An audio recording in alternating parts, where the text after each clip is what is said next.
everyone, welcome to our next episode of Couch Potato Queen Survivor Africa Recap. I'm your host, Josh Mendelson, and I have Sam with me today. I'm back, baby. I'm taking a little break from my film project to come check out the CPQ network again. Of course, I'm still doing our Drag Race podcast as well, but always a party over here on, you know how much I love Survivor. Oh, It's the best show. It's everything to me. I love seeing people push to their limit, break psychologically, and then yell at each other. I mean, it's gold. It's gold. It's incredible. I mean, honestly, these older seasons, Sam, like you're kind of watching them somewhat for the first time. Africa is such an underrated season just because incredible.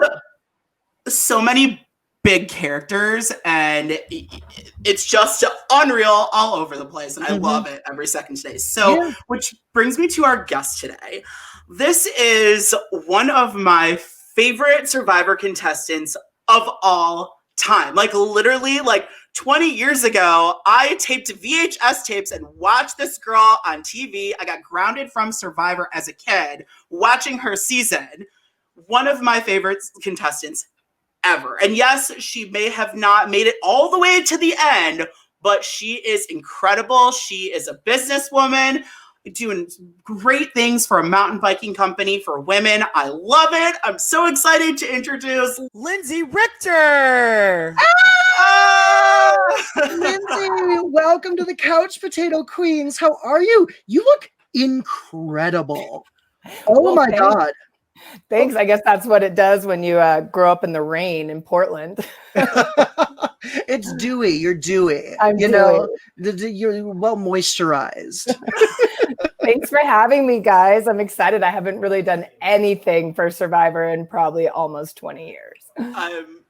We're so excited to have you, Lindsay. But first, before we get into anything, we want our audience to know what you've been up to and about this amazing company that you started and had going for the last, I'd say, like, what, 10 more so years? Like, tell me all about Ladies All Ride. Yeah. Well, I was racing mountain bikes before I got on Survivor. My audition tape had me half nude on my mountain bike. Oh yeah, Sam, you don't know this yet. Honestly, I don't even know where that audition tape is or where to find it because it was all VHS back then, right? Who has a VHS player anymore? And so after Survivor, I don't know. I mean, I think you guys know the story of I just felt really humiliated on national TV, and I moved to LA and I wasn't really sure what I was doing there, but it was lots of more rejection and not really feeling like I fit in. So I would just go race my mountain bike to kind of get out of there and then turn that into a career of racing and promoting mountain bikes. And throughout like a decade of traveling with mountain bikes, I really tried to find more women to ride with because there was a lot of guys in the sport. And I realized that a lot of women weren't in mountain biking because it's kind of an intimidating, scary sport. And I realized over my course of 10 years of in the mountain bike industry, how mountain bikes really taught me a lot about myself. I was pretty insecure. I deal with some mental health issues, depression and low self-esteem, and Survivor did not help that at all. You know, just putting yourself out there in the public too, to be ridiculed the way we were. It's almost like people forgot that we were real humans, and I would be recognized on the street and people would come up to me and say, "Oh my God, you're Lindsay from Survivor. I hated you." And you're like, okay. Yeah. You know, can I say, Lindsay, like maybe 20 years ago, people hated you. I didn't. If people saw you today, like hardcore fans, they would love you. By the way, the gays love you. Like you are like a gay icon to Survivor. It's true. I'm serious. I love the gays. All the gays love you. Like I feel like in a sense we could relate to you because of our anxiety of what we face in our day-to-day struggles. And I think that you were relatable. And that was the thing that, a lot of contestants don't show themselves as relatable, really. You, were the star of the first half of Survivor Africa. Really were. You had more confessionals than anybody. But just you as being a person and being who you are was an inspiration to so many people. And I don't think, it sucks at that time that it was then, but I feel like if the show was on today, you would be like the star of the show. Like they'd be bringing you back every season. It's, there you go. I appreciate that. Yeah, it's awesome to hear because it was a life-changing experience at the end of the day. And it really did catapult me into what I do now. I feel like more women, I mean, people in general, all people, but I focused on women because I feel like women just don't know how powerful they can be. A lot of women I've met through my life kind of felt the same way I did, just didn't really know what they were capable of, didn't know how to find inner strength or confidence in themselves. And mountain biking being such a challenging, kind of intimidating sport, I wanted more women to see through mountain biking what they're capable of and that they are really strong, powerful humans. And so now I use mountain biking kind of as a catalyst for growth and change. I did see a lot about myself on Survivor that I didn't like, even though I was on TV and you're stripped of all your comforts and everything's a little bit exacerbated. I still saw traits of my personality, just temper tantrums and breakdowns. And I got easily rattled by people. And I easily felt really shitty about myself. And mountain bikes showed me that I'm strong and that I'm capable and that I can do anything I put my mind to. And I just wanted more women to see that. And I feel like mountain biking, it gave me a platform that I thought Survivor might give me, but it didn't. At that time, we were kind of used and then pushed aside. Like, okay, next season, thanks.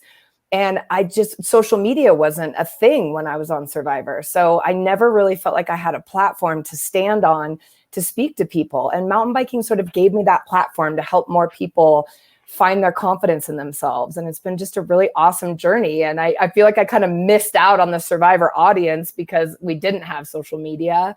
But that's why I'm excited to do things like this today, because it's kind of the first time Survivor's been on a streaming network and people are rewatching it. I'm definitely getting notices from people saying, "Oh my God, you were on Survivor?" Like people didn't know. Yeah. And it's just unfortunate. Your name should be up there with like Jerry Manthe and like Boston Rob. Like people should know who Lindsay Richter is. But you know what? They know you though, and you have a great following with Ladies All Ride. And we are going to put the link at the bottom in our info. So which everyone should click on that link, everybody, and hear about it. You toured the country, right? You're all over the US doing this. Yeah, and the world. I've taught in Italy. I've taught in Dubai. I've taught in France. Yeah, it's been a great journey. It's been awesome. I've been really honored to do what I get to do now. So, Lindsay, if you want to come down to Ferndale, Michigan, and with me and Sam and Alex, and do I teach in Michigan. I teach in Copper Harbor. Up. Okay. The UP. We should schedule this. We'll have to come see you. Alex will love it too. Alex will love her. Dude, I'm there every July. At the end of July, we should meet up. We really should. That'd be really fun. We're doing a UP trip. It's happening. We're doing it. No I love Michigan. They're so friendly. Everyone's so nice. Yeah. Welcome to the Midwest, baby. And pasties. I love my pasties. Mm-hmm. Oh, you gotta. Wait, I just tried a pasty for the first time like a couple months ago. Swear. They're great. They're so good. They're so good. Can I say, Lindsay, you are the star of these episodes. Like, we chose you for the right two, I think. And I'm ready for it. So let's start it off, okay? Oh gosh. And we're gonna talk Borean too. So okay. Some of your other friends from Borean, you'll get to talk about. It's getting hot in here. Okay, all right. Episode 3, guys. Starting off on Borean, there was a lion that was close to their camp. It was like right there. They were seen rattling cans to make a lion go away. Clarence saying there was a wheeze that it made. He could hear the lion. Lex saying, I don't think any of us thought it would be that real. So my question for you, Lindsay, what was it like with the wildlife out there? Like, did you guys ever come close to a lion? And Sam?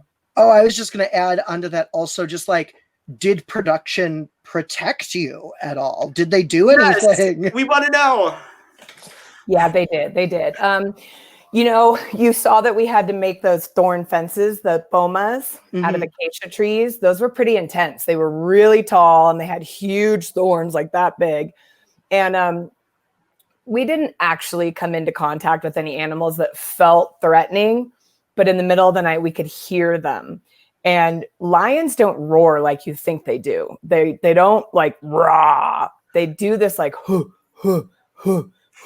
And it's crazy. So you'd lay there at night and you know how we had to keep the fires going all night? That was pretty intense because you really weren't getting much sleep. Not only were we sleeping in the dirt with scorpions everywhere, I don't know, Ethan got, maybe that episode hasn't happened yet. It hasn't, but we want to talk about it. We're talking about it. You can say whatever. We can talk about what happened. Okay. Well, there were scorpions everywhere and they were clear. It was crazy. So the one thing the camera people would do is they had these infrared cameras that had screens on them, and they would go into the place where we'd sleep before we got into bed, and they would just hold their cameras there and kind of like look at us because they weren't allowed to talk to us. So we would just kind of look over their shoulders into the screen, and you could see these little scorpions running around all over the ground. So that was kind of the closest we came to like deadly animals. I mean, they weren't deadly. They just would paralyze you for a little while. What? Super fun. I know. Super casual. Oh, you're just going to be a little paralyzed. You're just going to be out for 12 hours.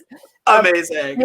I kind of appreciated that we weren't, as much as it was hard to not be by water, I appreciated that we didn't have any bugs burrowing into our skin, because I know episodes before us had some gnarly bug problems. Yeah. And I'm obsessed with animals. So anytime I would hear those lions roar, or when we would head off to the challenges and we would see herds of elephants or giraffe, that was pretty freaking cool. Because that was my first time in Africa.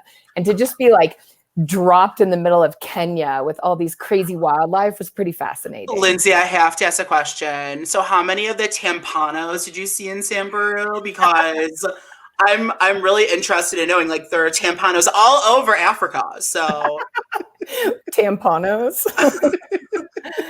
They did provide those for us, Lindsay, that was the most humiliating moment of my life, let me tell you. Like, it's iconic, girl. Oh my God, I was so excited. I'm on Survivor. I've got 50 of my closest friends at a bar watching the show on this big screen. And I'm like, oh, there I am. Okay. And the first fucking thing out of my mouth is, I just started my period. Are you kidding me?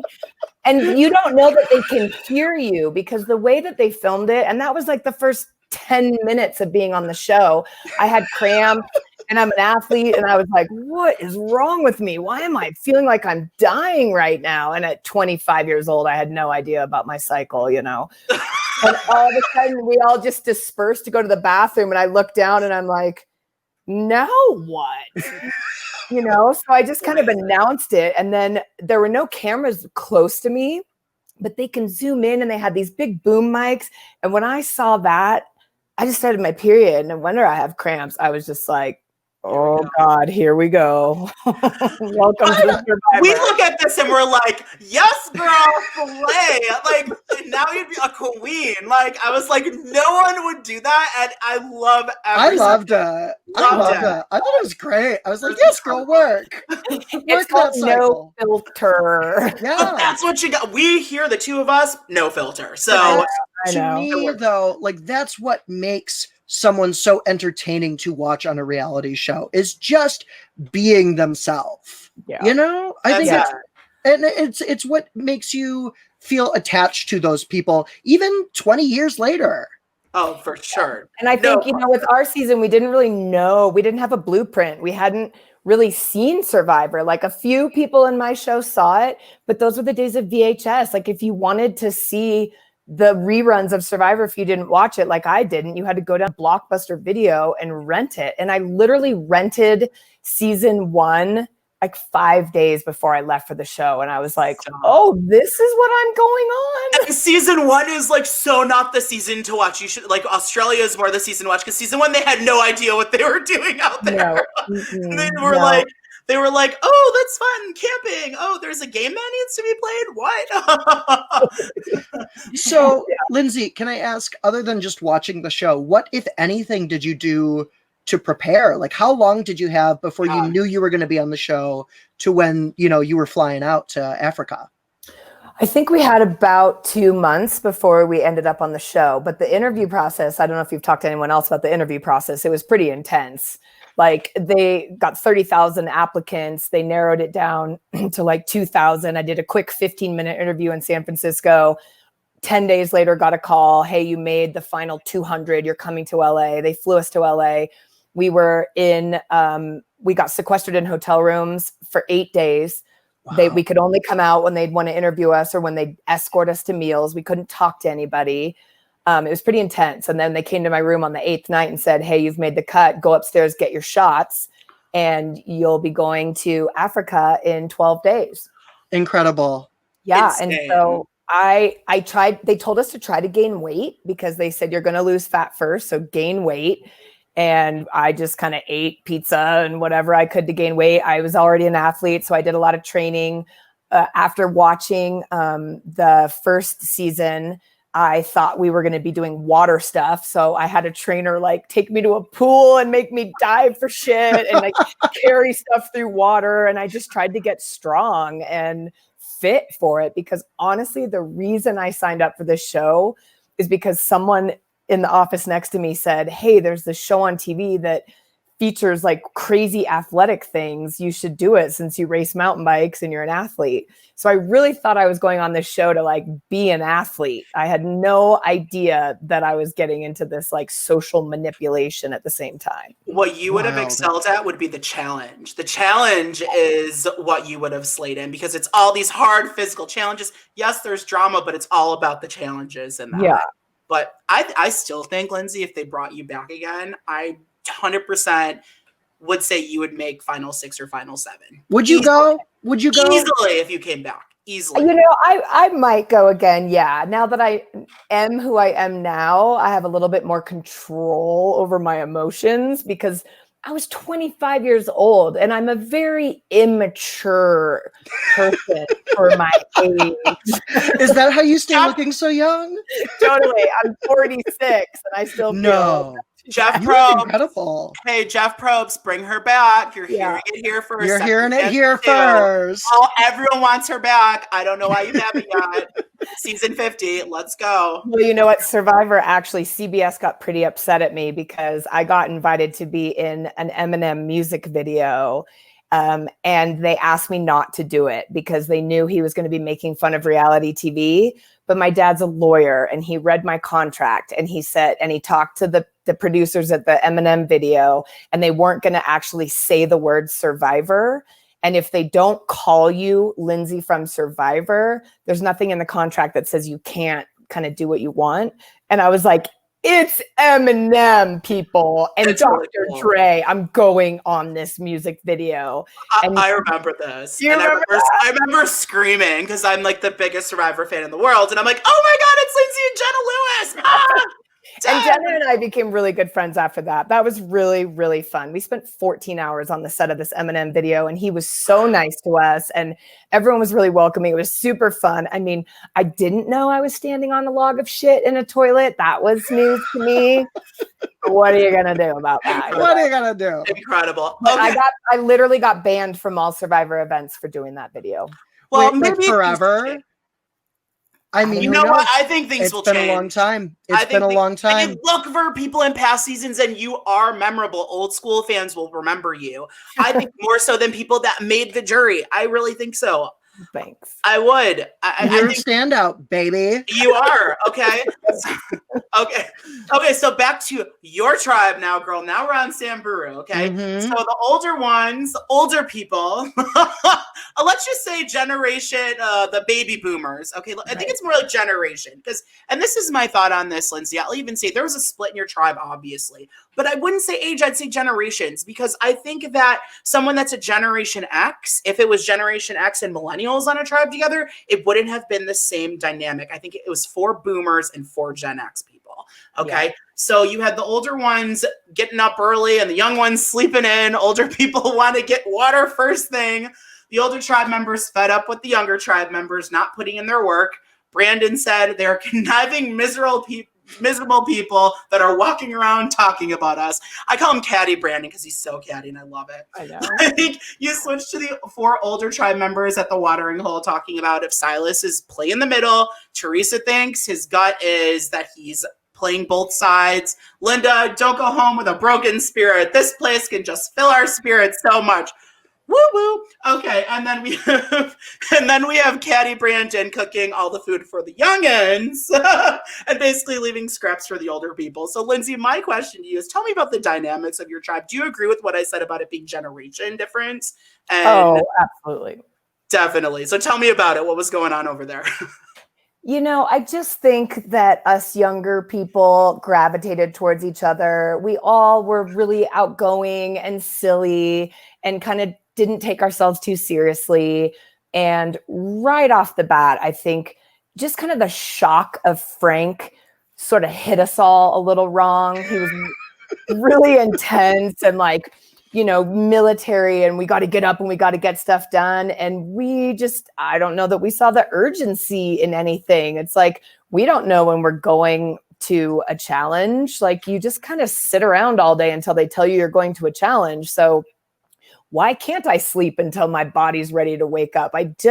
We didn't really see the issue with that. And then we could overhear them talking about us and whispering about us and kind of making fun of us. I heard Frank call me Barbie in Africa or something. Yeah, like what the hell was that? First of all, you're not Barbie in Africa. You're gorgeous, physically gorgeous, obviously, but you are a G.I. Jane girl. You are not Barbie. Yeah, fuck that. I cut all Barbie's hair off. I had Star Wars figures. I was a Star Wars girl growing up and a total tomboy. I love it. Yeah, I just think we all kind of got rubbed the wrong way. But however, I will say Teresa's one of the most lovely people I've ever known. I just did a podcast with her and she's just still the same person. She's so sweet. Frank rubbed me the wrong way. Carl, he talked about his money all the time. I have $1 million and a Porsche and a Mercedes, but don't vote me out. And Are you kidding? Right? And so we just kind of took that like, okay, Frank's bossing us around. He's kind of rubbing us the wrong way. Teresa's really sweet, but she's really aligning with them. Linda was just kind of her own person and didn't really connect with her at first. And Carl, we just kind of put a target on his back right away because we're like, he obviously doesn't need to be here. And we were all money. We were a bunch of 20-somethings. Like, we were enticed by the money. We were like, imagine what this could do for our lives at 25 years old. I had just been laid off from my advertising job. I was a little like lost in what I wanted to do with my life. Survivor kind of fell into my lap all of a sudden. I'm like, I could use this money and I could do great things with it. So we were really honestly focused on the end game, which was winning the money and creating cool lives for ourselves. So that just created a division right away. And I feel like Kim and Brandon and I were just kind of like, whatever. We're just easy. We'll just do whatever. And Silas was like, I'm going to lead you. I'm going to take you to it. I'm like Superman. And we just kind of fell into that trap. He was very easy to just follow because he wanted to be a leader. And we're like, okay, you can lead us. Yeah, Silas, Sam, I don't know if you know this, Lindsay knows this. Silas got canceled a couple years ago. So, yeah, there was a whole situation that happened with Silas. Yes, yeah. I don't know. I think it was, I'll do some Googling. Let me tell you that he did call me because we did have a Survivor reunion on a podcast over the winter. And he called because we were friends. We got along after the show. When I moved to LA, he was great. He would introduce me to people in LA and try to help me out. And he was really nice to me. He was like a brother. He called and said that there was a big misunderstanding and it's a bunch of bullshit. And I don't know what to believe, but I do feel bad for him after talking to him. That's pretty crazy. But if it did happen, yeah, that's sad. I will say, like, everyone, since I was a kid, I thought not only you, but Silas deserved a second chance too, because Silas was like the new coming of Colby Donaldson. He was like the Colby remake for this, and Silas has a downfall. Sam hasn't watched episode 5 and 6 yet, so he may not know what I'm talking about, but obviously I do. I have a feeling about what's going on here. It's episode 5, Sam, and I'm spoiling it for the viewers. Episode 5 is the downfall of Silas Gaither, and episode 6 is unfortunately our queen's downfall. So it's 5 and 6 are hard to watch at times, but we get through it and we always will. So, you know, what impressed me about him is I feel like Silas and I were kind of the only true athletes of the group. Yeah. Like when we were doing the challenges where we had to carry heavy stuff and run distances, Silas and I were like, come on, people. Like, what are you doing? So I have the question. I'm going to ask it, obviously. Was there ever like a romantic or anything between you and Silas? Or, Not even close. Not even close. Nope. It's funny because the show tried to push it. they definitely would ask us in our interviews, like, what do you think about Silas? And I'm like, nope, no. I'm super picky. We slept next to each other, but I also slept next to Kim and Brandon, and you had to cuddle with people. Like, you had to get close when we didn't have any blankets, and Silas had a pillow. That was his luxury item. Such a great one. I want to just put my head right here on half your pillow. But never romantic at all. We're dirty and disgusting. I don't know that. I can't believe it if anyone's had a romantic rendezvous on Survivor. Ooh, Boston Rob and Amber Girl. Well, yeah. They're so cute. Yeah, though. they did it up. So yeah, totally. We were just gross and survive. I mean, look at Africa. We never once got in a body of water. No, you didn't. Okay, I have to bring this up. That was awful. How did you guys manage with that watering hole? Oh my God. Yeah, it was gross. It was gross. It was feces. You guys didn't even have a watering hole. No. Well, Carl actually donated one of his shirts, and we ripped his shirt and put it over the gourds, and we would pour the water through his shirt to get all the shit and the dirt out of the water before we'd boil it. And then you could barely drink it because now you're drinking just like hot shit water. And that's why I got sick in episode 3, was it, when I got sick? We're heading there, girl. We're right there. I got super sick. My kidneys were failing. I was urinating blood. They put me in a van on an IV for 4 hours. And I remember watching that episode, and they just made me look like a whiny bitch. Like, I would rather take a broken bone than this. And I'm like, thanks for showing the world that my kidneys were actually going into failure mode. That's wild. And that's why Jessie had those chapped lips. Yeah. Okay, without drinking that water. Her lips were chapped. Yeah, and puked her brains out. It was bad. Once I saw some of the other survivors, I remember them advertising Marquesas as we're going back to the beach. Because everyone was so uncomfortable watching us just like die. I know they were talking about like 2 cracks in your water pots, like your water pots were out. Like, you lost all of the pots? What did you do? It was crazy. You had to improvise. We just had these small gourds that we'd have to boil water in and try to preserve it. And it was bad. Lindsay, this next part is like one of my favorite things of the 2 episodes. Here we go. So we're going to talk about, drum roll please, the friendship bracelets. Yes! Okay. So Miss Lindsay decides to make friendship necklaces from a broken necklace she had for the 3 other young members of the tribe, Brandon, Silas, and Kim, to show their unity. It's like a quote from Lindsay. It's like we're in 6th grade. Oh my God, I'm such an idiot. So Brandon's like, that's a waste of time. Kim, it was the 4 of us versus the 4 of you. It was our strategy to drive them crazy. Silas basically confirming in a confessional he is with the young people. He is not with the boomers. So my thought on this, Lindsay, what do you regret this? Do you love this? I think it's iconic. Would you give us friendship bracelets? I want mine. I wouldn't give Linda one. I'm telling you right now, I wouldn't. I mean, honestly, I feel like I was out of my mind on that show. And when I saw that episode, I was just like, oh my God, I did that. And that's another like aspect of my personality that really shined through, where I was like, are you really that big of a bitch? Like, really? Like, I just think it was catty and stupid, and we didn't know how to play the game, and we were doing anything we could to get under their skin and to rile them up. And it's like, oh, that's a real good plan. Like, make bracelets and not give them to them like a little shithead. Like, I just feel like I was such a little dumbass doing that, but I'm glad that you guys think it's memorable because it was pretty stupid. Lindsay, I'm 32 years old and I would do it. So I would totally do it. That's why you're totally my people. I know. I would still do. Sam would totally still do it and laugh. Okay. But I do want to say, though, again, like I talked about it at the top, like one of the reasons I love Survivor is, again, healthy or not, it pushes people to this point where you're like, it doesn't have to be clean. It doesn't have to be anything I would do in my normal life, but I am going to wage psychological warfare on you because you are making my life harder out here. And I think that there is absolutely some value to that. I mean, we see it on other shows too. I am entertained. I understand that it's obviously not a reflection of who you are as a human being.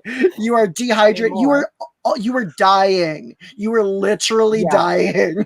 We literally picked our leg hairs for hours a day. Like that was one of our things, was like pulling out leg hair. I'm not kidding you. Excuse me, what? Yeah, not kidding you. We had nothing else to do that we would just sit there and be like, oh, check it out. It's so long. Like, oh my God. This is 12 days. Oh my God. It was bad. And I do feel a little embarrassed. But, even after talking to Teresa recently, I felt redeemed, because I do think all those people have good hearts and are good people. And I was just this young shithead. And it is what it is. Again, I would align with you in a second. I'd be like, that girl, she's strong, she's funny and sassy. I'm working with her. No. I was definitely an eye roller. How many clips did you see of me going? or hello. I love it. I love it. All right, Lindsay, next we go to your challenges this season were tough. Like the first immunity. Okay, quickly before I go into the ball rolling one, I want to ask, because Chariots of Fire is one of my favorite challenges of all time. How hard was that challenge? Like that looked miserable, that first immunity challenge. Fucking hard.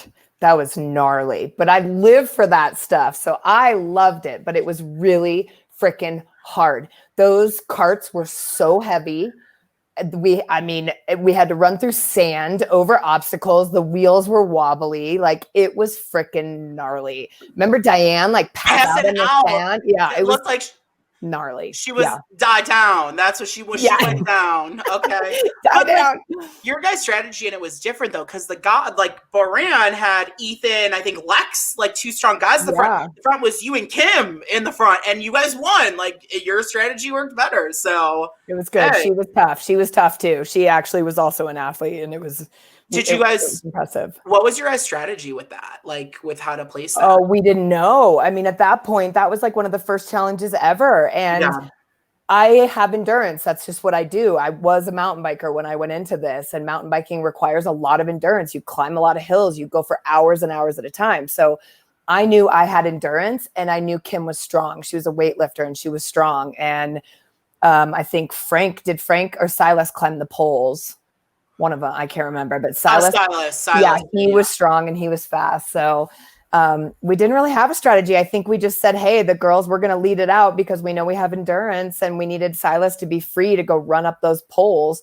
But that was fucking hard. After that first challenge, I was like, what am I getting myself into here? This is freaking awesome. I know. It's crazy. And then the next one was our next reward challenge. Another one, that rolling the giant boulder.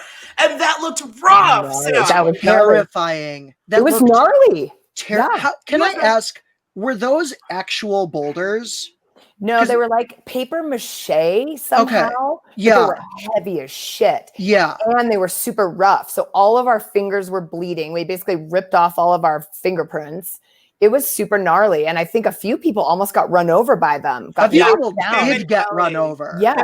Kim J went down. Yeah. I think that I don't know if you've talked to other people who say that the crew is everywhere when you're filming these challenges. We had Kimmy. Oh, nice. Well, there's crew members hiding everywhere. And then members of the crew that aren't part of the film crew but are behind the scenes, they're all your audience. You have a whole audience watching you. And I found out later they're totally betting on us. But you have this whole audience. And I remember at one point, we kind of lost our ball and we were all chasing it. And I glanced over and everyone was I think they were oh my God, these balls are gnarly. Someone's going to really get hurt.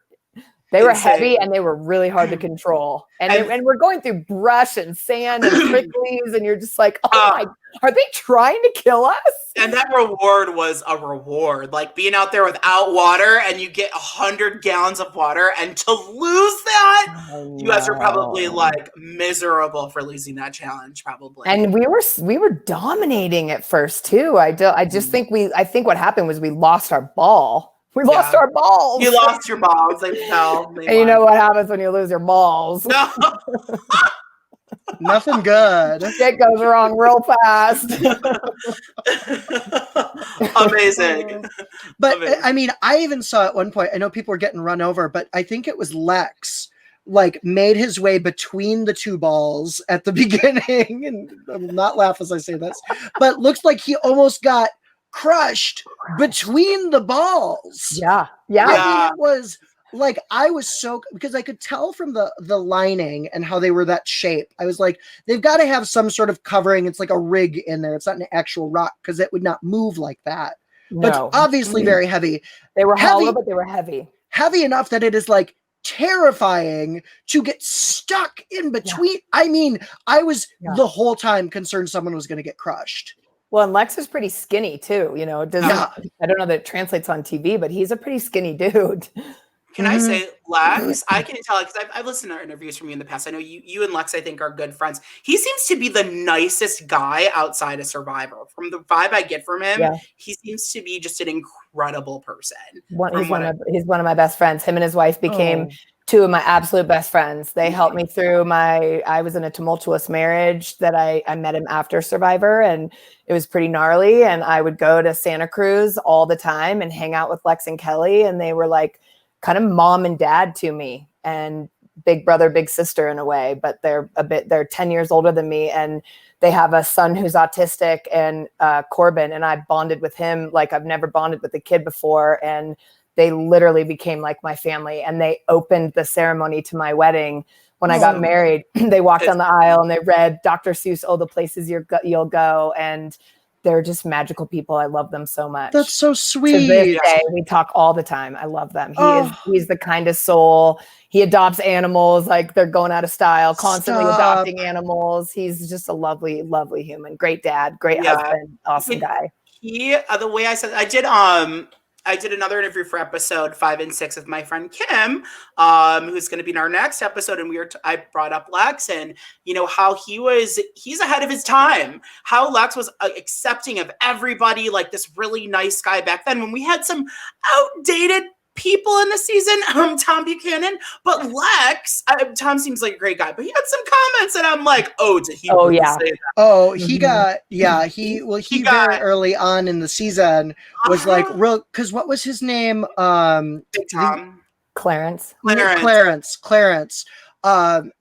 messed up a little bit, and Tom was like on it. I mean, like, Tom was that's how they do it. Like, when they interview you, I guarantee you there is a whiteboard in a back room somewhere saying, this guy's never been around Black people or gay people. Put him on the team with that. This person is this, put them together. They're going to conflict. Like, they strategize very carefully who they put together to make sure there's going to be some conflict. And I was saying, if Lex loves Big Tom to this day, I know they're still close to they this are. day. Big Tom obviously has to have met with the times and is probably for Lex to be best friends with him. Yeah. Because Lex is a progressive guy. Very progressive. He is open to everything. He has all kinds of friends. He's covered in tattoos. He's awesome. I think a lot of people after going on that show were awakened to who they are and had to make some changes and grow a little bit from it. So it's a good thing. I definitely think so. Yeah. All right. So cool. All right. So I'm going to say Brand basically was talking about like enjoying their water, and, you guys didn't have to get it. You guys still have to go to your pond scum, which I'm sorry, but it's all cool. Back to Samburu. You guys get an immunity challenge tree mail, and you have to do this classic distress signal challenge, which we get almost every season. Back in the day. You guys had two different strategies. So Samburu's strategy is to spell out SOS at their camp with the thorns, and Boran kind of got the luck on this because Miss Kim J, Mama Kim, brought oil pastels and paints with her. So she's like, let's get colors out there and let's everyone get basically in the nude and put out a bunch of colors. So basically, it's you guys killing yourselves basically to get thorns out there while Baran is doing something that took probably 10 minutes. And Lindsay, unfortunately, goes down.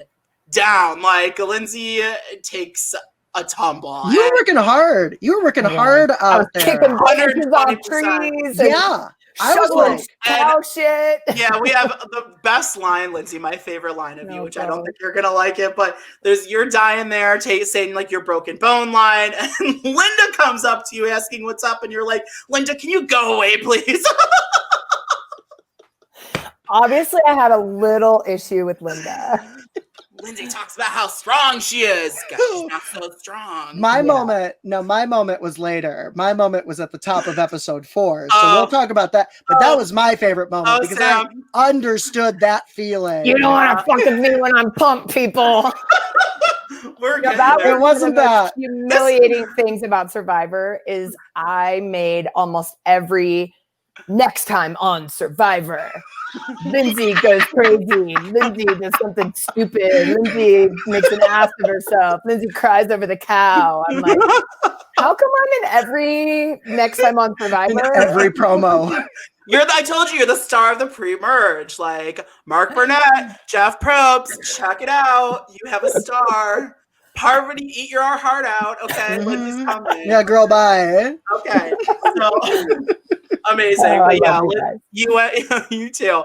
Well, yeah, you went down, and then tell us like really what happened. Like what was going, you said you were on IVs, like this was serious that we don't know about. Yeah, I mean, there was a pile of dark manure that we were pulling from. So we're shoveling that. We're trying to make the biggest SOS sign we could. So we're finding everything we can. We're like knocking down tree branches and just trying to make this huge SOS sign. So it's super obvious. And the water situation, we weren't drinking a bunch of water. And I just literally dehydrated. And if you've ever dehydrated, your organs start to shut down. And I urinated and looked down, and there was a little bit of blood, and it burned. And I said something to one of the cameramen, and they kind of just, they're not allowed to talk to you, but they kind of just mustered, just keep an eye on it. And the next thing I knew, I fainted, and nobody saw it. They came running over. I'm lying on the ground. And when your kidneys start to go, you get this excruciating lower back pain, just like someone's punching you in the back of your kidneys. And so that's kind of what happened. I just had never experienced that before. And I just felt all this intense pain. And next thing I know, they threw me in a van. They drove a van up with the doctor and put me on an IV for 4 hours. And then when I came back to the game, everyone was like, how are you feeling? I'm like, great. But that put a target on my back because now suddenly I'm like the most hydrated person there, because I just got 4 bags of saline and I felt great. And that's kind of when they put a target on me. And the older people were just like, let's get her out of here. She's crazy. That's why they did. Okay. Because that's something. Sam, did you have something to say really quick? Yeah. Well, I was just going to ask, did you get any indication of why they didn't show that on the show? Because normally when medical gets called, they milk it. Yeah. I know. I don't know why. I don't know. Where was your moment? I don't know. She needs her moment. A lot more fun for them to make me look like just a blundering idiot than actually show that I was really sick and that they had to IV me. And they gave me the option to leave the show. And I was like, fuck no, I'm not leaving the show. Get that shit in there. You're the star. You're the star, girl. You can't get rid of the star. No, not happening. They didn't show a lot of things. Like a couple of us cut our fingers while we were working with the thorn fences, and it literally turned into the size of a golf ball. And the doctors had to come and like puncture it, and it pussed everywhere, and they had to tape us up, and they never showed any of that. That's wild. Insane. I almost wonder if like what you were saying before was with the conditions being what they were and it being so miserable. Like there's almost an extent that you can take America to before you're like, we don't want people doing this anymore. Right. You know, if you really see what it's like, you don't want to watch that. Yeah, Sam, They changed it. After Africa, they never did a land show season again. Maybe Gabon somewhat, but they never again went to a landmass. It was always back at the beach then because they just didn't have water. And if you don't have water or food, you're not going to give a good TV show. They're going to be miserable. Right. And that was the thing with ours is we weren't allowed to go catch any food because it was not allowed there. It was a reserve. It was a game reserve. we weren't allowed to go walk by ourselves. So that's something that was so different from our show. We weren't allowed to leave the boma, hence the leg hair picking. Because it's like, what else are we going to do? We can't even go for a walk. Everyone else, after I watched a few seasons after me, I'm like, motherfuckers are just walking on the beach, sitting in the ocean, like, oh, this is so great. I'm like, what? We had to sit in like this cart. Remember, we had like a cart, just a cart that just was sitting there, and we would just sit under that cart and like, play with our necklaces and our leg hairs. I mean, I think we were a little crazier than most, just for the pure fact that we couldn't go for a walk, couldn't leave each other. If we went for a walk, the cameras just were sucked right onto you. Okay. So like arguably one of the most physically difficult seasons. I mean, you really had to no reprieve, no like relaxing in the water, cooling off. Nothing. That is wild. It was not 40 seasons. You guys had the hardest for sure. I think so too. Speaking of crazy, okay, so Samburu loses the challenge. Borean wins with their watercolors and Kim J's thong. They win. Okay, cool. Linda has an incredible quote. I believe our idol goddesses will not live in a home of conflict, and that's why she left us. Linda is a little cuckoo. Like, I don't like. Was she from day one? Was she a little cuckoo? Like, she's a little bit off. Like, is that? She was different. She was a little different. I can't say I bonded with her. However, when we were all traveling together in Africa, yes, she left us. Like, we all stayed, and she went and worked for somebody somewhere in Africa. So I never really saw her again. Yeah, I have questions about the pre-jury trip that's coming up. I have questions. I want to hear all about like all the tea girls. So that is coming up. I'm excited for this because I've never heard this. So like that's a big thing that we're going to talk about. Okay. But yeah, you guys lost. Samburu, Linda gives her quote. Lindsay's being picked out by the older people because you're dehydrated, or like the whole thing that you were talking about. Frank, Barbie went down in Africa. I actually wrote down about this quote and said, she's not Barbie, she's G.I. Jane. Point blank. I said this in my thing. And the youngins pick out Carl. It's kind of obvious because he's talking all about his money and his mansions, and his wife probably should be on the Real Housewives of wherever he lives. I thought immediately of Big Ange, R.I.P. I like money. I like mansions. That's R.I.P. Big Ange. But he kind of looks like her. So we get to Tribal, and it is a 4-4 tie. And back in the day, once you deadlock, it goes to past votes. And now it's changed. You get fire making or purple rock of death, all these other things that are better. But right now, no one has votes cast against them. So we got 4 votes Lindsay, 4 votes Carl. It deadlocks, and then it goes to trivia questions. And like the most badass throwdown. Like, we have gotten it now, you and Kimmy, who both had like incredible, like down to the wire throwdown moments. I was on the edge of my seat. Me too. Wow. And is it ironic that the question it comes down to is about a tick? Oh, Sam, you don't know this, but in episode 6, Lindsay gets a tick on her ass. In my ass, like burrows into my ass. Ooh, girl. It was in her ass. Karma. But the question that keeps her in the game is, what happens when a tick gets on you? What do you do? True or false with hot water? I'm like, yes, girl, slay. And you, okay, girl, we know, we've talked about mental health. Like, we know you have anxiety. How much anxiety did you have during this trivia thing? How did you do it? How did you pull it out? How does one operate under those conditions? You know what? They gave us these books to study that had trivia in them, and they were like, at your leisure, if you want to read about Africa. We also had 3 days of survival training before we went out there, so we had these manuals that they let us kind of flip through while we were out there. And I was fresh out of college, so I kind of have a memory where I could just read things and remember it right away. And I don't think Carl opened the book, maybe. And I got a tick in my neck in Australia a few years prior.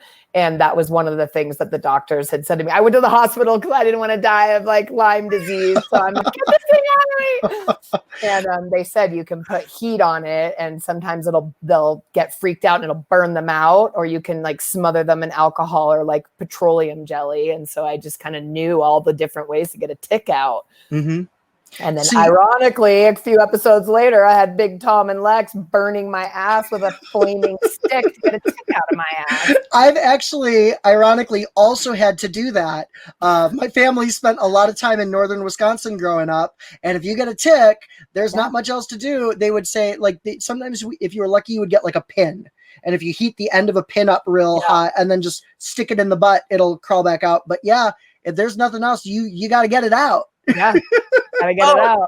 For sure, no question. And it was kind of funny because Carl's a dentist, calls himself Dr. Carl.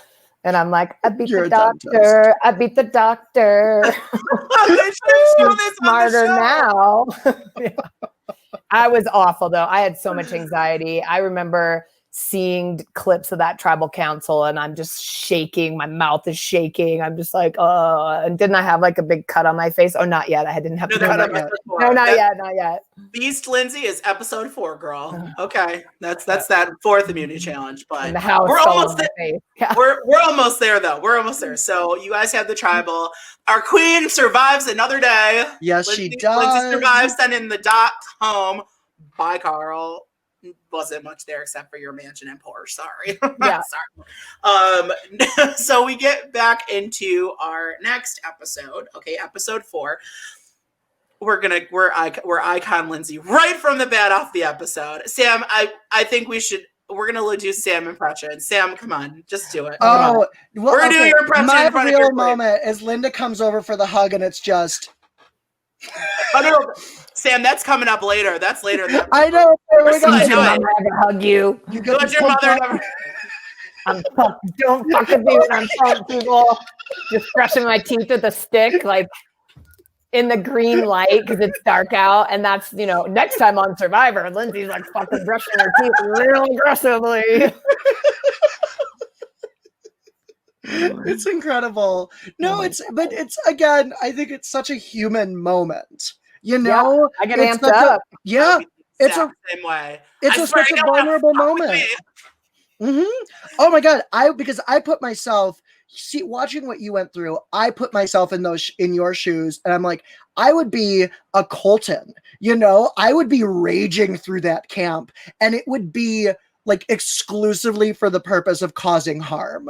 I thought you reacted admirably. I would have been a much bigger mess. I would have been just screaming at people from the moment the sun came up to the moment it went down. No one would forget that they had voted for me. Lindsay, I really want to hear you do the other quote though that was in your confessional. They chose me, those bastards. And I think that was the bottom line, it was just, you think that you're doing okay. And then all of a sudden you're like, what? The minute you see your name come up when he pulls that paper out and it's you is the shittiest feeling in the world. Especially when you're new to all this and you think you're going to go far. And now all of a sudden it's episode 3 and you might get voted off. That felt like shit. I have anxiety just thinking about it. Oh, it's horrible. But you guys were split. It was split right in half. And you won, girl. You won. You won, girl. You in the top group, unless there's any twist that comes in the next episode. If there isn't, we made it known we had the upper hand. We were like, oh, you guys go get up early and get the water. We're just going to chill the fuck out because we have the upper hand now. And then, oops, maybe not. Well, you know what? I hate that twist anyways. Okay, screw tribe swaps. Anyway.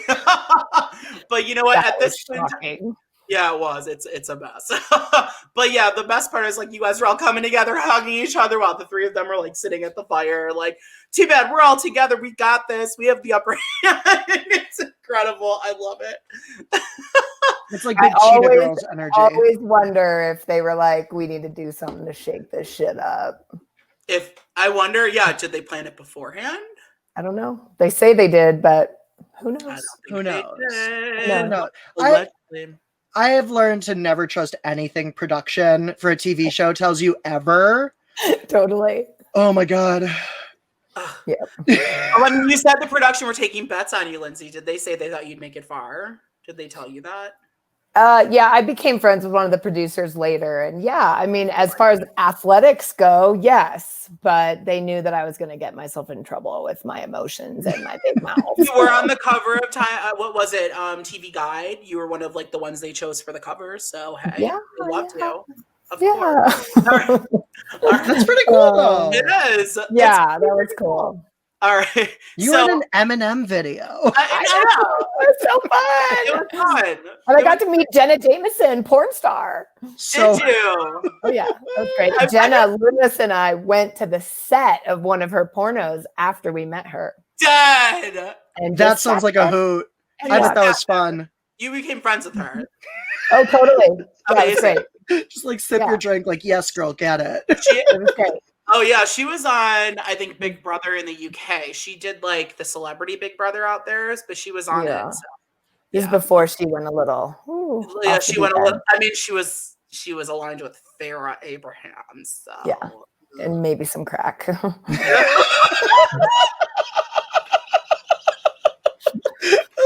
Girl, who hasn't? We're living to try it. No judgment. I don't judge. Sam, this is the best interview we've done. Come on. Oh, you know, it's incredible. It's incredible. Okay, so I got to talk Boran for a second. Okay. Take a break from Samburu and talk about Boran. Okay. So Clarence is worried about Big Tom, who's having trouble eating the mush. Big Tom grits is nice, though, but it kind of rhymes with scrits is what it tastes like. So basically it tastes like shit. So Clarence and Tom have this like cute little brotherhood to find this fruit that's at the top of these trees. They find it. Big Tom climbs up this tree. I don't know if production helped him. He got like 5 feet up the tree. He didn't get that far up the tree. But they get the fruit down and they cut it and it's like this they much. They throw rocks at it. They throw rocks at it, Josh. I know, but they get it and it's like that much. It's this little thing of it. But Lindsay, my question to you about this is, what did that mush taste like? Was it really that bad?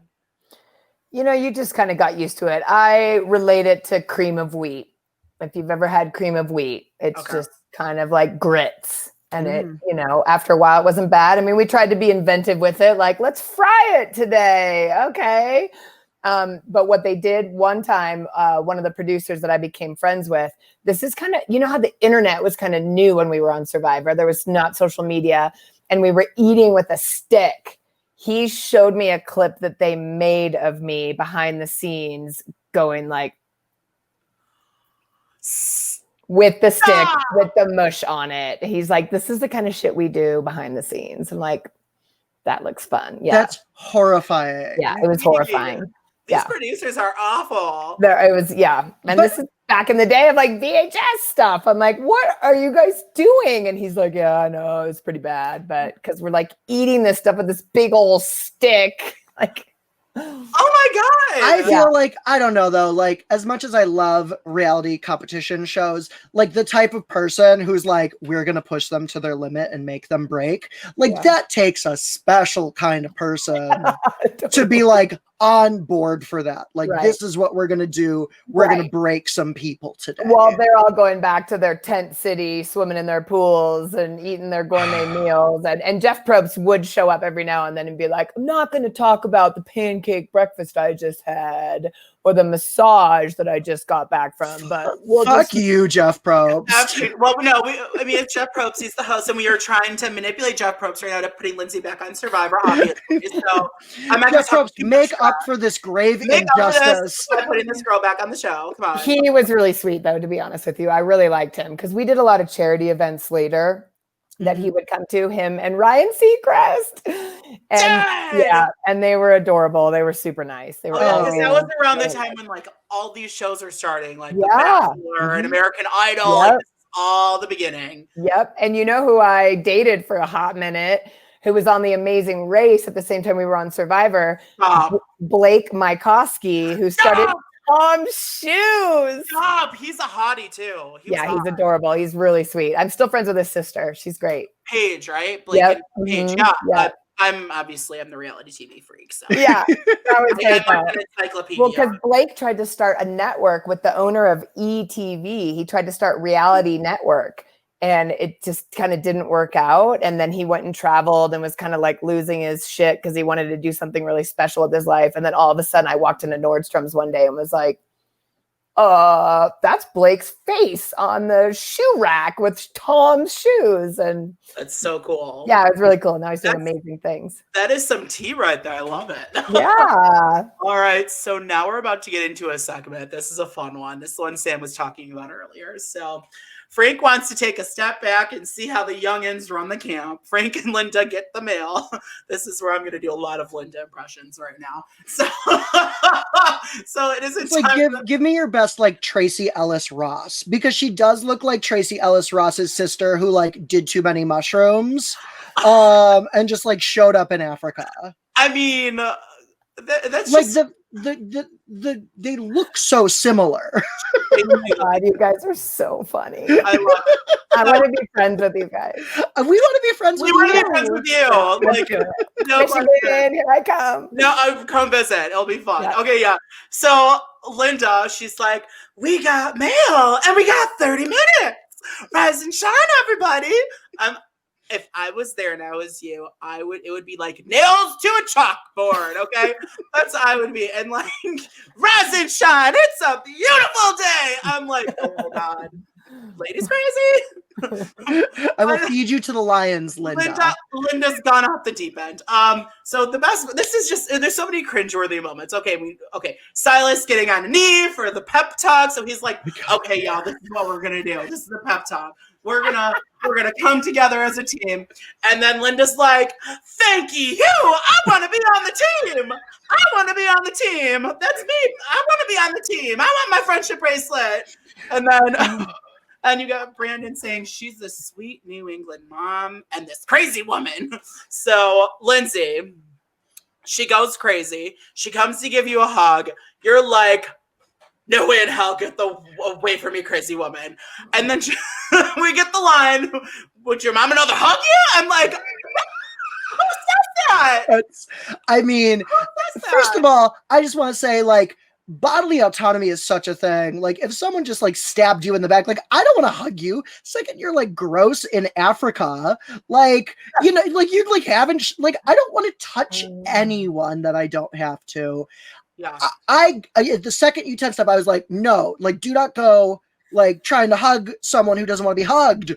And then to say something like that, I mean, it's a little out there because, well, Lindsay has said in an interview, like you said, I think with your Therese, I listened to that. Like, you know, you've had some issues in the past. So you've had some family issues going on, especially with your mom. So like that, like hit close to home. Like that was effed up. I mean, I don't know if she knew that at the time, but like that, did she ever, my question for you is, did she ever apologize to you for what she did?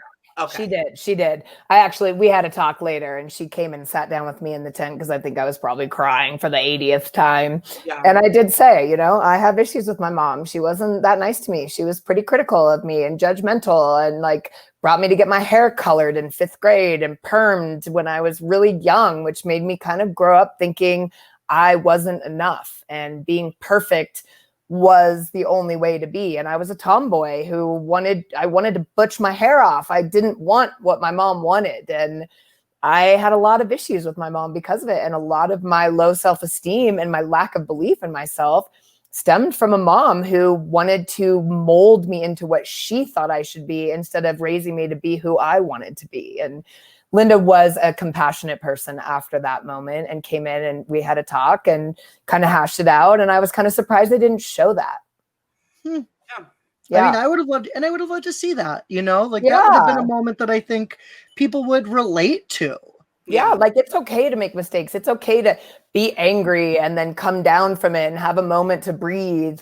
And I think that's what bothered me the most about what they showed with me in the show was I think they just really relished in all my angry moments and my sad moments and my bipolar tendencies rather than showing the softer side that I'm actually really sensitive and that just hurt my feelings. And my only way to show what I was feeling at the time was to just clam up and just get pissed. Yeah. And that's another thing I learned about myself by watching the show is that communication is a real thing, and you can actually have conversations with people without freaking out, with emotion leading the way.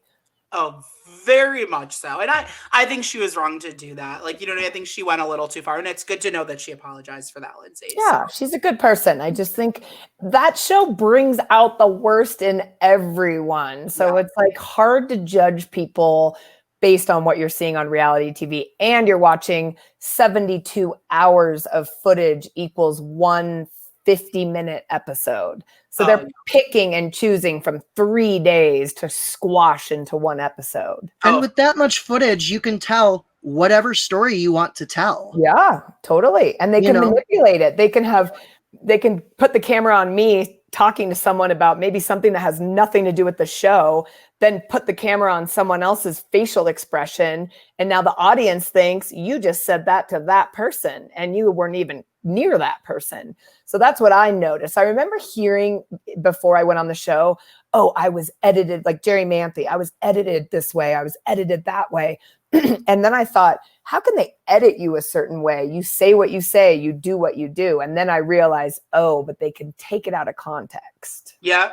They edited you, I think, to be like kind of whiny, but like, I think there was so many other factors to you. Again, I've studied every Castaway for all these years. I'm like the nerd for Survivor. I love it. But like I really wish that you were edited as the athletic girl, because that's who you were. You were the athletic, tough challenge beast who was killing it in challenges and owning these challenges.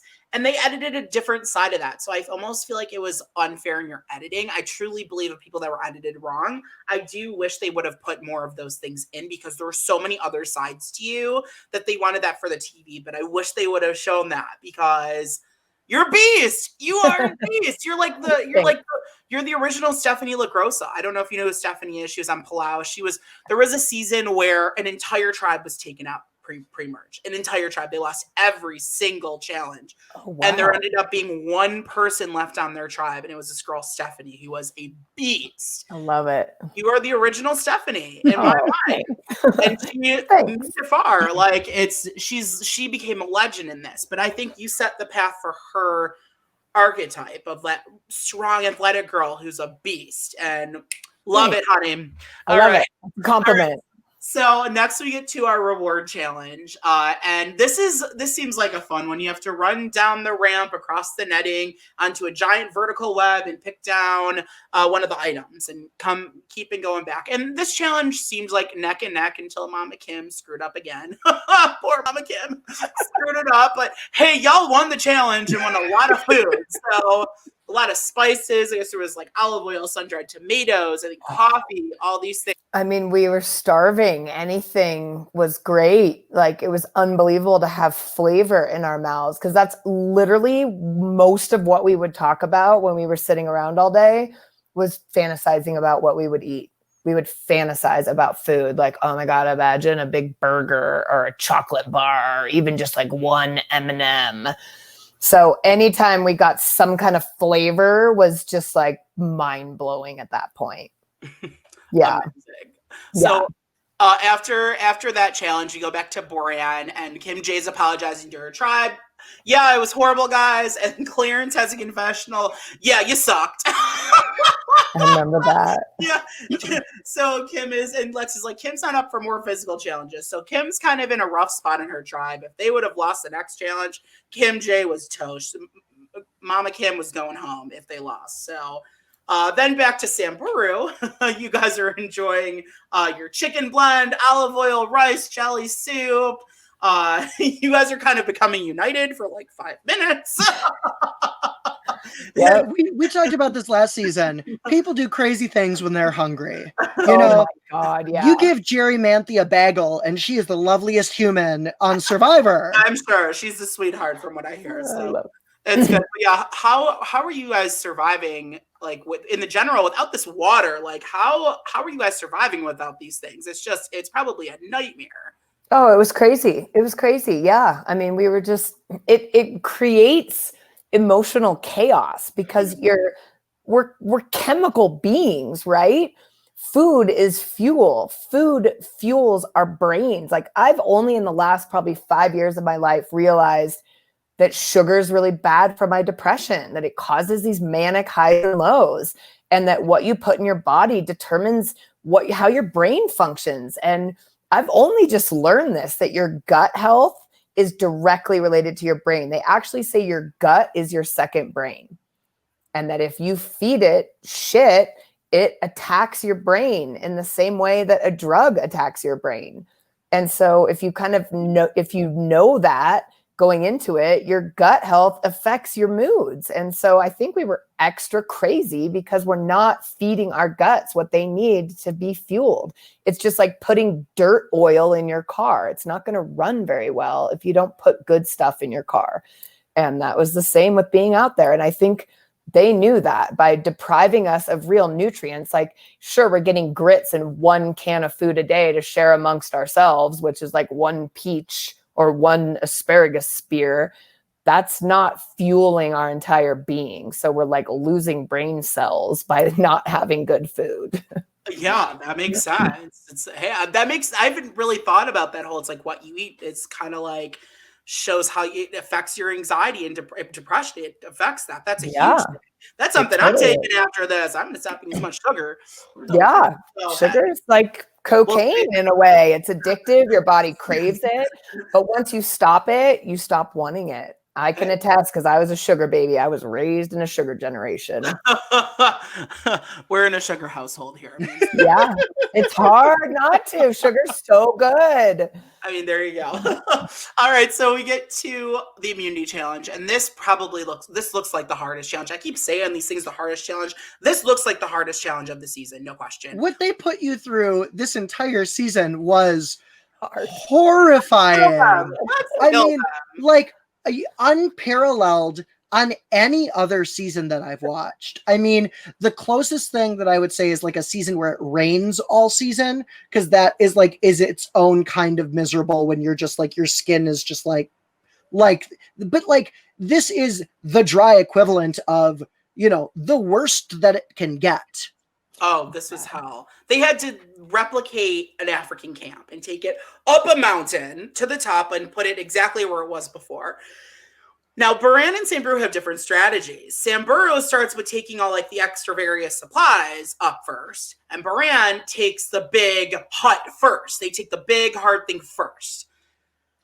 This looks rough, and you guys are instantly behind because Baran did that. And it shows, like, you cut your face, you have this battle wound, you guys look like you're dying on this, and in the end, it looks like Bran wins it, sending you guys to Tribal. Lindsay, I want your take play-by-play. How was this challenge for you and the cut? That one was gnarly. I remember when I got home and I had the big, like, scar on my face. They're like, what happened? And all I could say was, I carried a house up a hill and it fell on my face. Yeah. They're like, a what? Yeah, that was gnarly. It was heavy. It was much heavier than you would imagine it was. And I think there was, me and Kim, again, were kind of leading the way. It's so, God, this was almost 20 years ago. So it's so vague, but I do remember hoisting that thing up onto my shoulder and just like having my face smashed against it. And then it slipped out of someone's hand and then it just like cut open my face. And I remember, they have a doctor that comes and checks on you and he just like squirted iodine on my face and that was it. Just, okay, you're good. And I just remember feeling like we had no mirrors, so I couldn't see. I mean, I will tell you that they did drive us to challenges in Jeeps. I was going to ask this. This is a really good question. This was on my list. Did they bus you to challenges, tribal council? So you guys on that Jeep, that was the first episode. Is that you guys gotten those in? No, just regular Jeeps. That big mobile was only a one-time thing, but they each tribe just got in cars and they drove us to our challenges. Like tribal council, they drove us part way there and then we had to hike the rest of the way in. But they drove us there before. You can't walk anywhere in Africa because of the animals. So they had to drive us places. But I remember after that challenge was done, I was able to look in the rearview mirror of the truck and I saw the big cut on my face. And I'm like, sweet, battle wound. Right on my face. And then the rest of the show was just like big old scab face. Oh, that's horrible. I'm so sorry. That's horrible. But also like, What a badass look of just like. So, okay. So next we get to the Samburu tribe post the immunity challenge, and Silas goes to the knee again. Cringeworthy football speech from Silas. Lindsay has 4 votes against her already, so let's unite, and you old people vote for Lindsay because she has the 4 votes already. And then what a bad move. My favorite part, Linda's like, and what's in it for us? And Caddy Brandon's like, nothing. Which is even like, you could make the case that there is something in it for them, that you would still be united at a merge and they would be safe. Like, by definition, one of them would be safe. Unbelievable, Brandon. I mean, girl. He pissed me off real bad when I saw the show because I didn't know. Like, I thought we were homies. And then I remember just watching the show and like breaking down, just like, oh my God, I thought we were friends. And all he did was talk shit about me. That sucks. We're going to talk about him for episode 6, though. We're going to go there. We're going to go there because we have some questions about things. But yeah, Brandon was very catty, though, I think. And like, I feel like you were looking out for him in a lot of ways, and we'll find out in later episodes how much you looked out for him. You basically sacrifice your game for him. At the end of the day, you basically do. Which is not fair. But yeah, basically Silas is cocky and the old people are like, screw this, we're voting who we want to. So my question is, going into tribal council, I was going to originally ask about like how you guys, if you guys were bust, but like, do you guys strategize on these jeeps? Like, what was the strategy of coming up with it being Linda that was the one to go and not Frank? You know, I can't really remember. We couldn't really strategize on the jeeps because we were all together. And we were stuck in that thorn fence area. So it's not like we could go on big, long walks and talk about things. The only time we were allowed to get out of the boma was when we had to go to the bathroom, and we would just kind of be like, oh, you need to go to the bathroom together.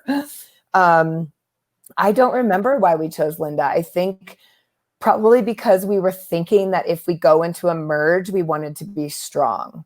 And Linda wasn't a super strong athletic player. Yeah. And so that was kind of the reason, is we were like, let's keep the stronger ones around so that we can be strong and that we can unite in the merge. Because that's what I think we all assumed, that if we go into a merge, we should unite, because that would be stupid not to, because they're going to pick us off. So we might as well be strong. And Jeff Probst says that at Tribal Council, when you guys get to Tribal's house, like, Jeff, can you tell me one sure thing about this whole game? And Jeff is like, if Samburu goes into a merge with 4 people solid and 1 not solid, and Baran goes in 5 solid, Samburu is in trouble. And that is some foreshadowing to what's about to happen. And Lindsay, I love this quote, but you have a classic quote at Tribal, and you know exactly what it is, I'm pretty sure. And Jeff is like, Lindsay, do you have, I want you to respond. I want you to do this live here, because I'm going to ask the question. You'll know how to answer it. Lindsay, have you made any mistakes so far? Jeff, I'm a walking mistake. My therapist has to talk to me about that one now. She says that is the difference between shame and guilt. Guilt is, I made a mistake. I'm sorry. I'll learn from it. Shame is, I'm a fucking mistake. Lindsay, you are not a mistake. You're incredible. Like, I think there's also some power in just like owning your own mess, you know, of like, you know what, it's not where it needs to be right now, but I'm working on it. Totally. Oh yeah. Totally. If there's something I am, that's for sure, it's real. So much fun. I love it. But you know what? We love to see it. We love to see it. It's incredible. But Linda gives a good vote, and she's like, well, buddy, this is for Carl, Frank, and Teresa. It's only a game. Play nicely. I'm like, okay. So the boomers decide to vote for Silas, which is just hilarious, and his reaction to it is just hilarious as well. But at the end of the day, Mama Linda's voted off. Play nicely. Okay. Because you played so nicely. Oh, girl. So with that concludes the episode recap. So now we're going to get into our fun part. Well, the whole thing has been fun. Obviously, this has been incredible. Like, oh my God. And also thank you. You've been so gracious with your time. Thank you so much for being here. We really appreciate you. We're going to do our tops, bottoms, and hot mess express for the 2 rounds. Okay. So I'm going to start with Sam on this one. We're going to start with our tops. Sam, who was your top player for the 2 episodes? I mean, obviously, I have to say, Lindsay, not only because you're here, not only because you were the most iconic player of the episode, but you really pulled your group together. You had those young people like work. You knew what they were doing, that you had a plan, you executed, and you pulled it through in that moment when it mattered the most. I was so impressed. It's such an honor to be here chatting with you. Thanks, I love guys. it. And I'm going to agree. Well, I'm going to agree, Lindsay, but I'm going to say the 4 Gen Xers are my tops for the round, because if there wasn't a swap that they had coming up in the next episode, at this point for these 2 episodes, y'all were in control, all strategizing, following Silas. You and Silas were kind of doing stuff, leading it up. You guys were playing great at this point in time. A strong group. And I think there's a potential you guys could have brought T-Bird in. I really think so. If it wouldn't have swapped, I think you could have brought Teresa in and made it a United 5, and I think Teresa would have gone with you guys. So at this point in time, episodes 3 and 4, no question the Gen X's are the top. Who would you pick as your top for the 2 episodes? Oh, geez. I don't even know. Gosh, it feels like so long ago. Yeah, I mean, Silas and I were definitely the stronger ones. I felt like Kim was kind of just there a lot of the time. Sometimes I'm just like, I don't know. I saw some of her interviews later in the, when we were watching it, and I'm like, what? Who are you? Were you even trying? Yeah, she just, I don't know. She surprised me a lot because we were pretty tight at first, and then I just got kind of disappointed. And I feel like Brandon just didn't really have a spine, to be honest with you. Like, he just was kind of there. He was a fan of the show, where I think the rest of us were like in it to win it, and we were ready to play hard. And he was just kind of like, just kind of a talker. Mm-hmm. Yeah. I was pretty proud of Silas and I. Like, we were pretty tough. Like, there were some moments I remember where we're like nose to nose, like, are you fucking with me? Are you in this with me? And we both really, like, I think respected our intense athleticism and our ability to like stay strong through the struggle. And I love, that was one of my favorite moments as well, watching you be like, are you real? Like, get in his face. I was like, yes, girl, work. That's how I would play it too, though. I would get right up in there and be like, can I trust you? Like, do not make me look the fool. Like, it's called paranoia. Yeah. Love it. Yeah, it is, baby. I mean, if anything, that show makes you so freaking paranoid. It's out of control. You're just like, I don't know. What are they doing? Why are they walking? What are they saying? Like, you're out of your mind. That's how I'm on a regular basis. If I was true. there, I'd be having panic attacks on the in and out. Like, even medicated, I'm still like 24 hours a day like that. So I live with him. He'll tell you. It's entertaining. I love you guys. It's great. All right. Where are you going? Who are you on the phone with? Yeah. Let me see your phone. Sam, that was a move. Sam. Okay. With that, let's get to our bottoms of the round. Okay, Lindsay, I'm going to start with you. Who was your bottom player? And this could be Samburu or Baran. Who was the bottom? I mean, I only knew about Baran once we watched the show, because you don't know what's going on the other side, But on my own team, at that point, I feel like it was Frank. I just feel like he was just rubbing us the wrong way. And I knew he was making fun of me behind my back. And I just didn't think that was a way to unite the team, by like being so immediately down. I mean, I remember the first episode, he called me Barbie. And I'm like, you don't fucking know anything about me. I could take you on in an athletic challenge. Like, I don't even care. I'll say this. He's a straight up asshole. Like, I do not like him. He's a straight up asshole. No, he's awful. And you know what's ironic about Frank? He has all daughters. Those poor girls. They're all probably like adults now. They're all probably like my age. 3 daughters. I'm like, how can you be such a jerk to women? Yeah, I would say Frank, just because he was intense. And you cannot dislike T-Bird. You can't dislike her. She's the sweetest thing ever. She really is. Like, you can't dislike her. I was actually going to say Linda, not only because she got voted out, but it seemed like after that deciding vote where you historically, famously take out Dr. Carl, the dentist. There's this moment where Frank seems to back off a little bit, and he like has the sense to like not try and stir the pot anymore. And Linda's like, I want to be in the pot. Yeah, I'll agree with you there. You're right. Like Linda just did nothing to better her position. Like if she was just tearing through, making it worse.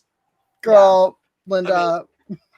I'm sure it'd be a lot of fun to like do mushrooms at like, or like some ayahuasca at like a nice little retreat with her. It'd be great. I'd experience the goddess. It would be super fun. Totally. This was not your moment. She is a cancer survivor, and so I had respect for her for that. Yeah. I have respect for that. That's awesome. Yeah, absolutely. Yeah, good for her. Awesome. Oh yeah, no, this is not a reflection of anyone outside of the show. Of the game, totally. But like in the game, girl. Yes. My face. Yeah. So my bottom is not on Samburu. My bottom is Miss Kim J, because she was a mess at the bottom. You know, she was the weakest on brand. She screwed up like every challenge for them. Yeah. Straight up mess, like taking a fall, like taking like it took 5 people past her in that challenge. So Kim J is my bottom. Right. My next is the Hot Mess Express, and my Hot Mess Express is similar to what Sam just said. So it's Linda is the Hot Mess Express because she lost her damn marbles. She lost all of them. They just fell out of her head, rolled all over the floor like the movie Showgirls. It's the marbles. It's like she tripped and fell on them. Girl was a hot ass mess. Do you remember when she drank the cow's blood? Yes. What did that taste like, really quick? Oh, so good. It was good. It was good. You were starving. We were starving. It was just like, oh shit, yeah. Protein shake. Hot protein shake. That was the easiest food eating challenge I think they've ever done. Yeah, I mean, I would rather do a shot of cow's blood than eat something that's crawling around. Yeah, easily. Yeah. Lindsay, who is your Hot Mess Express? I mean, yeah, I guess because I didn't really see what was going on with Baran, I would say that it was Linda, because she just kind of started losing it, I feel like, towards the end there. And yeah, you're right. Now that I look back, Frank did start to mellow out, and Linda like got a little like more spastic as time went on. Yeah. But also Brandon, I don't know. Yeah. I just feel like he didn't contribute much. He wasn't really an athlete. He just kind of pranced around and like screamed all the time. And, you know, I just feel like, dude, you're representing the gays, man. Show the gays is fucking rad. Exactly. And, you know, I love all my gay friends. They're like my besties. And I just felt like he kind of underrepresented. I hear you. I am still dying for like a truly great, like femme gay player who comes on. You know, who comes on, who runs the game, is fun to watch. Like, Todd, Sam, Todd in China, and he won. Todd's like, I don't know. I didn't get like enough gay Todd. I don't know that I got like enough. You know, I need to represent. Exactly. You know, I want like, wow, you're super gay, and also Sam, you obviously want to go on this show. I want to go. I'm thinking about auditioning. I've been thinking about it. I'm like, I would die. It would bring out a very dark place in myself. Jeff Probst, put Sam and Lindsay on the show together. They'll go final two. That would be right. Form an alliance. You know, if it ever happened, we'd just sort of have like a little like on like day one, and okay, so my dream strategy, if I were to ever be on the show, would be like find someone I was really tight with and be like, okay, we are going to pretend like we are not in an alliance. Yes, we are going to pretend like we hate we are going to like hate each other like publicly. Everyone thinks we, and like just on the DL, we're like, okay, I got you. Yep. That is my strategy that I would want to go in with. True though, if you go on the show again, you have to work with whoever the gay guy is. Like I'm making you have to. Oh, sure. For sure. Like don't even. Oh, I know. I feel like that's I'm like in the mountain biking world. Half of the women who come to my events are gay. And oh my god! I love them. And I'm marrying 2 friends and coming up, and you're an ordained minister. Yeah. Stop it! Oh my god! No, it's so rad. I love that. Lindsay should marry us and we get platonically married. We should do it. We've talked about it for tax purposes. Totally, I love it. We'll have our wedding in northern Michigan and we'll go mountain biking after. God. Yeah. Wow. Oh my God. I can teach you. I know. And would Alex not love Lindsay as well? Oh my God. No, we would have so much fun. I almost got Alex a party today. Alex would love you. Okay. Yeah. My hot mess though for this episode, I wanted to give my hot mess award to the Samburu gourds. What the fuck was going on with those gourds? What were you doing? You were not doing what you were supposed to do. That's for sure. Okay. They cracked. Yeah. No, what's going on with that? I don't know. I don't know how this has been used for thousands of years when clearly it is an ineffective tool. No. Goodbye, gourds. Save yourself for Halloween. They brought us a new one. Okay, good. At least they That's did what happened. Yeah. I love it. They were like, oh shit, now they can't have water. That's going to suck. They're just going to die. We'll film it. It's bad enough that they're drinking shit water, but now they can't drink any water. And Lindsay almost died. So I think production very soon realized after seeing your guys' watering hole, I think whoever found it probably got fired because it was not fair. Like Boran had like a full watering hall and you guys didn't have fun. You had like a puddle. Yeah. They were also smart enough to dig it out, and I don't think we were that smart. It's cool. All right, Lindsay. Last section today is our game. It's called Lindsay Gives Out Friendship Bracelets. We're going to play a game. I'm going to give you a name of someone. It might be a Survivor contestant. It might not be a Survivor contestant. Oh, and you're going to tell me today if you would give this person a friendship bracelet, okay? And you're going to be brutally honest on it today. 2021, would Lindsay give blank this friendship bracelet, okay? Okay. First person, Jessie Camacho. I know you're friends with her. She's awesome. I love Jessie. She surprised the shit out of me. We moved to LA together and I took her mountain biking and she wiped out and jumped right back up and was all bloody and was total trooper. I love Jessie. She's actually a rad person. So yes, I would give her a friendship bracelet. Awesome. And she's a former cop. How hot is that? She is a former cop. And you know what? I think that I hope you give her some Blistex too, because she did have those crusty girl. I know she was supposed to be the hot one on the show, and it didn't turn out that way. Lindsay, I think it was you, girl. Lindsay, you were the hot one. You were the hot girl. We all know it. We saw it. You were the hot one. Stop, but keep going. At 46, keep going. Yeah, you don't look it, girl. You look like younger than me. Thanks. It's all good. All right, our next person would be Brandon. Would you give Brandon a friendship bracelet?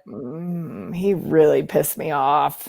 That was really hard to watch him go. I'm so glad Lindsay's gone. I was like, what? I was your homie. Like, yeah.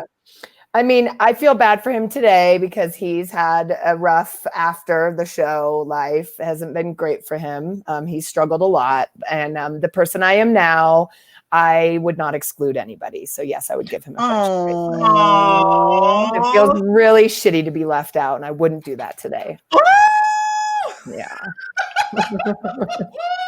I love it. Yeah, forgiveness is a powerful thing. Says Oprah. What have I been telling you for months? What have I been telling you? I would be obsessed. And like, obviously, I'm fully obsessed. This has been such a party. We need to get a no from someone. We need to know. How about Jeff Probst? Would you give Jeff Probst? I mean, yes, he's a nice guy. He's adorable. And he's made a really great career out of hosting a show that's taken him around the world. So I got to give Jeff Probst. He definitely has. That's a pretty freaking rad job.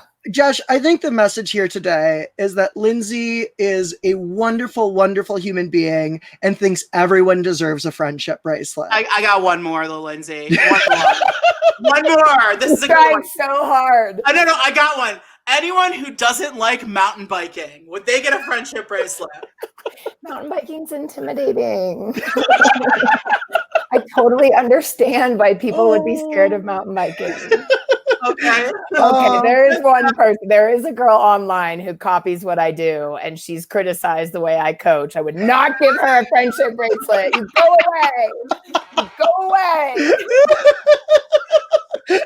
Don't get me pumped up. Don't get me pumped up. I'll fucking eat my pen. Lindsay, you're the Willy Wonka. You don't want to fuck with me when I'm pumped. Lindsay, you're the Willy Wonka, and that girl's the Slugworth. We all know. Oh. She should drink that chocolate and go down the drain. Okay, there we go. Yes. All right. Well, that concludes our episode with you today, Lindsay. This was so much fun. Thank you for being here. Give everyone your shout out where they can find you on social media. Yeah, ladiesallride.com is our website, and Ladies All Ride is my handle on social media. And I'm following you now. Oh, thank you. I can't wait. I'm so excited. Yeah, it's super awesome what I get to do. I love inspiring people through bikes, and bikes are a lot like life. They teach you how to face fears and to conquer challenges, and it's just a great way to like get healthy and get outside. And I just love what I do so much. I'm really passionate about it. Amazing. Oh, incredible. Thank you so much for being here today. Thank you guys. You guys are awesome. We love you like so much. We love you. We are staying in contact 100%. So you can follow me on Twitter and Instagram, everyone, at Mendels8. And Sam? You can follow me on Twitter, Instagram, or Facebook at Sam Meier Comedy. And you can follow both of us, our group, Couch Potato Queens, our network, on Twitter at Couch Potato Queens. That's Couch Potato QWNZ.